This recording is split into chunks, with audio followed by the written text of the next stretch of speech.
Hey guys, Thunder E here, and we're taking a second look at the Xbox One X. Want to thank our friends at Royal Flush Magazine for helping me get footage at E3 2017. So definitely head over to their website, Royal Flush Magazine, to check them out. Some really cool stuff, especially a lot of gaming content. So taking a look at the Xbox One X here, console is all black. I mean, it's grayish black to a large degree. The one thing I'll mention is the controller stays the same. There's no changes there. Microsoft didn't mention anything. But when you look at the console itself, it's a very similar design to the Xbox One S.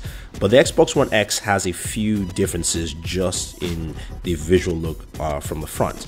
You can see the 4K Blu-ray drive is on the lower side of the console instead of on the top half. So it's a slot drive, but it's actually in the lower half of it. You do have a USB 3.0 port on the far right hand side, a sync button next to that. On the top or the far left hand side there, you've got your eject button and your IR blaster. Now in terms of specs, we know that it's got that custom 8-core CPU, GPU that has 12 gigabytes of DDR5 RAM to give you 4K gaming. And Microsoft says that this is all about pushing your content to the max, 4K 60 frames per second. Now we'll see if all games do that.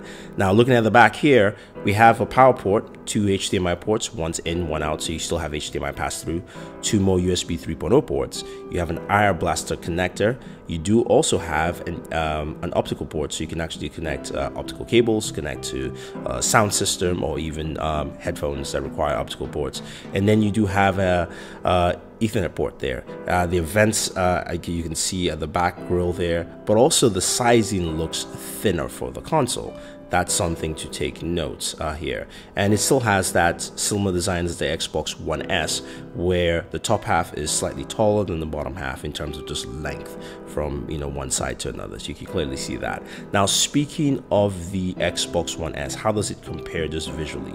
Looking at the back sides of the consoles, you can see that they both have basically similar ports, but the design is different. You can see how more of the consoles is on the top half and the bottom half, and you can see what I mentioned with the slot drive, where looking at the front, the slot drive on the Xbox One S is on the top half and not the bottom half like the Xbox One X. So that's going to be interesting to see, but I know there are a lot of games that we can't wait to check out on the Xbox One S, like the Crackdown right here, as well as also games like Anthem. Now Anthem, of course, is a multi-platform game, but I would like to see this game 4K 60 frames per second.